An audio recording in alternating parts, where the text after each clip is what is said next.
نیٹیکلی modified food عالم انسانی کو اپنا محتاج بھی بنا سکے۔ چنانچہ ایسے ٹڈی دل حملوں کے بعد بڑے پیمانے پر فصلوں اور زرعی زمینوں پر خطرناک کیمیکلز کا اسپرے کروایا جائے گا اور فضا سے بھی جہازوں کے ذریعے کیمیکل اسپرے کیا جائے گا، جو بظاہر تو ٹڈی دل کے خاتمے کے لیے ہوگا، مگر اس کا اہم مقصد نیچرل فصلوں اور بیجوں کی تباہی اور زمین کی زرخیزی میں کمی ہوگا، جس کے بعد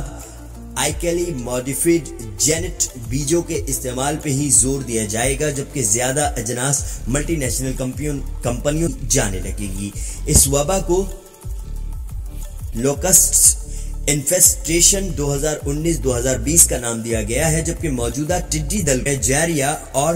ڈیزرٹ لوکٹس کا نام دیا جاتا ہے۔ یہ وبا اب تک جن ممالک کو شدید متاثر کر چکی ہے ان میں پاکستان بھی سر فہرست ہے۔ دیگر ممالک میں صومالیہ، ایتھوپیا، یوگنڈا، سوڈان، یمن، سعودی عرب، ایران اور بھارت شامل ہیں۔ تاہم بھارت نے اس وبا سے نمٹنے کے لیے پاکستان کو تعاون کی درخواست بھی کر دی ہے، کیونکہ بھارت بھی اس وبا سے شدید متاثر ہو رہا ہے۔ ماہرین موجودہ ٹڈی دل حملے کو کورونا کے بعد ایک نئی اور خطرناک عالمی وبا قرار دے کر خبردار کر رہے ہیں کہ اگر وقت اس کی راہ میں رکاوٹ نہ ڈالی گئی تو خوراک کا ایک عالمی بحران پیدا ہو سکتا ہے، جس سے لاکھوں لوگوں کی جان جا سکتی ہے۔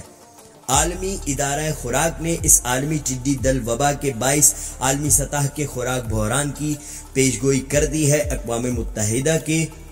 ایگریکلچر آرگنائزیشن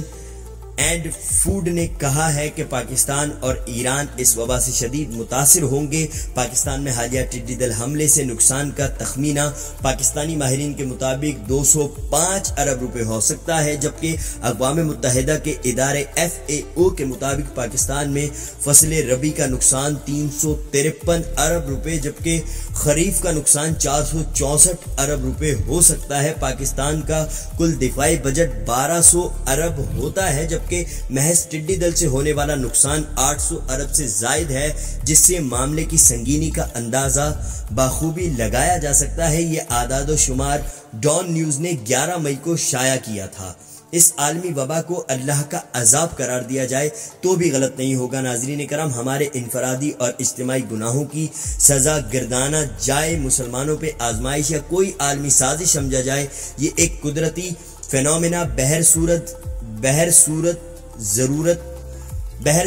ضرورت اس امر کی ہے کہ عالم اسلام کو عموماً اور پاکستان کی زرعی یونیورسٹیوں میں خصوصاً جنگی بنیادوں پر اس حوالے سے تحقیق کی جائے اور ٹڈی دل سے نجات کے طریقوں پر غور کر کے ایسا لاہ عمل اپنایا جائے کہ جس سے کم نقصان ہو، اور سائنسدانوں کے ساتھ مل کر ایسا اسپرے تیار کیا جائے جس سے فصلوں اور زمین کی زرخیزی کو قطعاً نقصان نہ پہنچے۔ جن عالمی اداروں کو مشورے پہ اسپرے کیے جائے، اس اسپرے کو اپنی لیبارٹریوں میں مکمل تحقیق کے ساتھ چیک کیا جائے اور اس کے مضر اثرات یا سائیڈ ایفیکٹس سامنے آنے پر نہ صرف وہ کیمیکل استعمال نہ کیا جائے، ایسے کیمیکل بنانے والوں پر ہرجانے کا دعویٰ بھی کیا جائے اور عالمی فورسز پر اس حوالے سے احتجاج بھی ریکارڈ کروایا جائے۔ اس سلسلے میں آزاد عالمی ماہرین اور زراعت کے شعبے میں ترقی یافتہ اسلامی ممالک کے ماہرین سے بھی مدد اور مشاورت لی جائے۔ پاکستان جو کہ پہلے ہی خوراک کی شدید کمی کا شکار ہے، اس وبا کا ہرگز متحمل نہیں ہو سکتا۔ پاکستان میں 70 سال بعد ٹڈی دل کا یہ بدترین حملہ ہے۔ کراچی میں گزشتہ 70 سال جبکہ پنجاب اور KPK میں نقصانات کا گزشتہ 25 سالہ ریکارڈ اس بار ٹوٹ چکا ہے۔ اس کے علاوہ فوڈ اینڈ ایگریکلچر آرگنائزیشن کے ٹڈیوں کی پیشن گوئی کے سینئر افسر کیتھ کرسمین کا کہنا ہے کہ صحرائی ٹڈیوں کے حملوں میں حالیہ اضافہ اس سال کے اختتام تک پوری طرح سے عالمی تعاون میں بدل سکتا ہے۔ اگر یہ مغربی افریقہ میں پھیل جاتا ہے اور کیڑے وہاں افزائش شروع کر دیتے ہیں، تاہم جے پور اور پنہ ٹائیگر ریزرو میں ٹڈیوں کی ڈرامائی تصاویر اور جہاں تک دہلی کا تعلق ہے، حملوں کے خدشات کے باوجود کرسمین کا کہنا ہے کہ وسطی ہندوستانی ریاستوں یا بڑے شہری مراکز میں ٹڈیوں کا ہجوم ممکنہ طور پر دیر تک نہیں رہے گا۔ اب اللہ جل شانہ کی پاک بارگاہ میں دعا کیجیے کہ اللہ رب العزت ملک پاکستان کو اور تمام مسلم ممالک کو اس ٹڈی دل کی وبا سے اس عذاب سے محفوظ فرمائے، آمین ثم آمین۔ ناظرین کرام، یہ ویڈیو ہم نے آپ تمام دوستوں کی خدمت میں اس لیے پیش کی ہے کیونکہ بنڈلز آف نالج پاکستان کی عوام کی آواز ہے، یعنی ہم آپ کی آواز ہیں، اور آپ اس آواز کو پھیلانے میں ہمارا ساتھ دیجئے۔ اس ویڈیو کو اپنے دوست احباب کے ساتھ فیس بک اور واٹس ایپ پر شیئر کر کے ہماری حوصلہ افزائی کیجئے،